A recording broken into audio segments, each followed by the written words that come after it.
जय माता बगलामुखी, जय बाबा खटूश्याम और श्री राधे राधे। कैसे हैं मित्रों? आशा करता हूँ जहां होंगे, जैसे होंगे, अच्छे होंगे और भले चंगे होंगे। आज साथियों मैं बात करने जा रहा हूँ वर्ष 2025 की सबसे महत्वपूर्ण राशि, सबसे प्रबल राशि यानी कि शनि ग्रह के स्वामी कुंभ राशि। कुंभ राशि यानी कि वो राशि जिसका प्रतिनिधित्व स्वयं शनिदेव करते हैं, न्याय के देवता शनिदेव करते हैं। जिन जातकों का नाम गा, गी, गो, सा, सी, सु, से या ठा अक्षर पे आता है, वो सारे के सारे जातक कुंभ राशि के जातक कहलाते हैं। अगर मैं आराध्य देव की बात करूं तो इनके आराध्य देव भगवान देवों के देव महादेव होते हैं, क्योंकि शनि महाराज लगातार महादेव की आराधना करके ही उनसे वरदान प्राप्त उन्होंने किया। अगर मैं भाग्यशाली रंग की बात करूं तो इनका भाग्यशाली रंग भूरा और काला होता है। राशि के अनुसार अगर उनके भाग्यशाली दिनों की बात करें तो शुक्रवार, शनिवार और बुधवार, ये 3 वार है जो इनके लिए अत्यधिक भाग्यशाली है। और अगर वर्ष 2025 की राशि के बारे में बात करूं तो पॉजिटिव क्या रहने वाला है, नेगेटिव। आज मैं इस राशि के बारे में थोड़ा सा अलग हटके बता रहा हूं। सबसे पहले मैं पॉजिटिव बात बता रहा हूं। जनवरी से लेके अप्रैल तक का जो समय आपका रहेगा वो बहुत अच्छा समय रहने वाला है। इस दौरान जो भी काम आप करेंगे उसमें अपार सफलता तो प्राप्त होगी ही होगी, साथ ही साथ कोई प्रॉपर्टी की खरीद फरोख्त भी आप जरूर करेंगे। इससे आपको बहुत अच्छा और तगड़ा फायदा होने वाला है। मैन्युफैक्चरिंग का जो काम है, अगर आप इसको काम करते हैं, इसको और आगे बढ़ाना चाहते हो तो ये अवसर आपके लिए बहुत बेहतर रहेगा। साथ ही साथ अगर मैं बात करूं सामाजिक और राजनीतिक क्षेत्रों की, यानी कि अगर पॉलिटिकली व्यक्ति हैं तो पॉलिटिक्स के हिसाब से भी ये समय आपके लिए अति उत्तम जरूर साबित होगा। मान सम्मान में आपकी बढ़ोतरी होगी, पद प्रतिष्ठा में बढ़ोतरी होगी और मई से लेकर दिसंबर तक का जो समय रहेगा वो अच्छा रह सकता है। हालांकि बीच में कुछ परेशानियां भी ग्रहों के उतार चढ़ाव के कारण आपके साथ आएंगे, तो सूझबूझ का पूरा काम करें। अब नेगेटिव पहलू की बात करते हैं। स्वभाव में, क्योंकि शनि ग्रह की विशेषता होती है कि स्वभाव के ऐसे जातक बड़े कठोर होते हैं, साफ बात करते हैं, स्वतंत्र रूप से बात करते हैं, तो अपने स्वतंत्र विचारों पर थोड़ा कंट्रोल कर लीजिए, क्योंकि सकारात्मक पहलुओं पर ज्यादा ध्यान दिए। जल्दी ही गुस्से में जो अपना आप आ जाते हैं, आपा खो देते हैं, ये आपके लिए बहुत नुकसानदेह रहेगा। किसी की भी ऐसी बातों को और इग्नोर भी ऐसी बातें ना कहें कि आपके लिए समस्या खड़ी हो जाए, बात का बतंगड़ हो जाए। आर्थिक मामलों में उतार चढ़ाव जो रहेगा वो थोड़ा सा बना रहने वाला है। घर की देख रेख में बजट से ज्यादा खर्चा हो सकता है, तो थोड़ा बजट पे भी कंट्रोल करिए। इस साल कोर्ट से संबंधित मामलों में आप उलझने वाले हैं, तो व्यर्थ विवाद ना करें। व्यवसाय अगर बात करें तो व्यवसाय के लिए साल के शुरुआती महीने जो बीत जाएंगे, उसके बाद का जो वक्त है बिजनेस के नजरिए से बहुत अनुकूल रहने वाला है। फायदे के लिए नए रास्ते भी खुलेंगे। अधूरे काम अगर आप जो पेंडिंग में पड़े हैं उसे पूरा करना चाहते हो तो पूरा करके रहेंगे।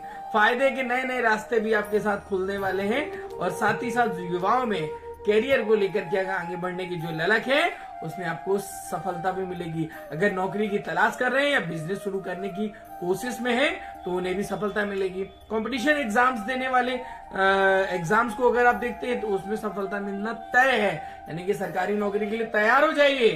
इस बार जरूर खुशखबरी आएगी और आगे बढ़ने के बहुत सारे अवसर मिलेंगे।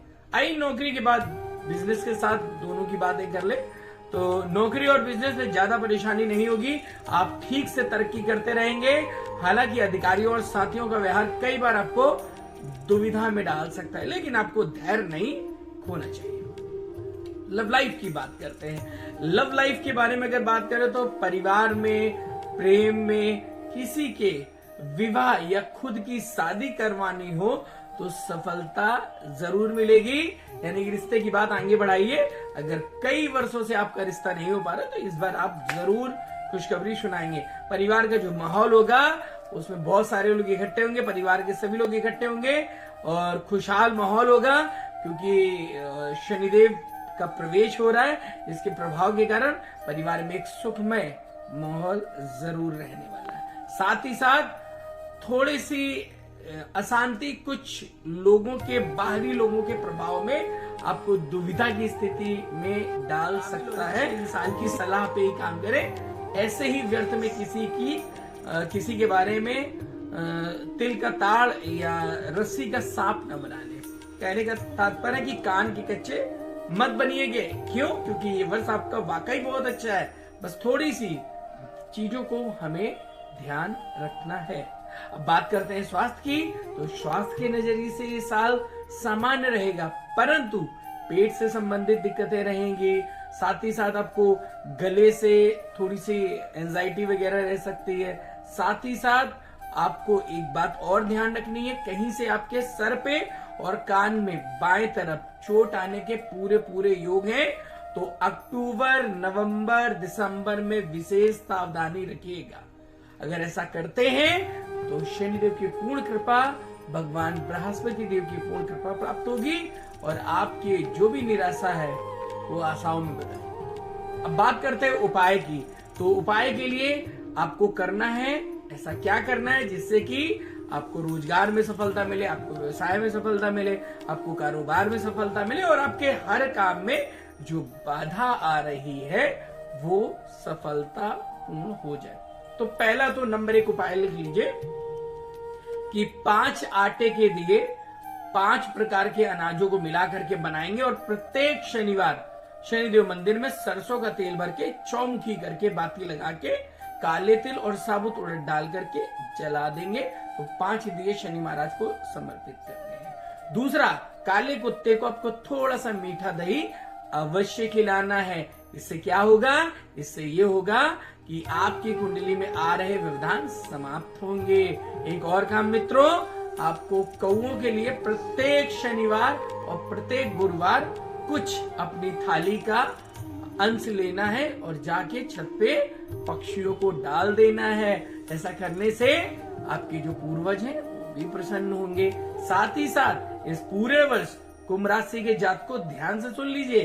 अगर आप चाहते हैं कि आपका मंगल ही मंगल ये वर्ष रहे, तो आपको, अगर आप छोटे हैं, आपसे बड़े आपके घर में पिता हैं, आपसे बड़े आपके घर में बड़े भाई हैं, माता हैं, आपको प्रतिदिन सुबह उठ के उनके पैर को स्पर्श करना है।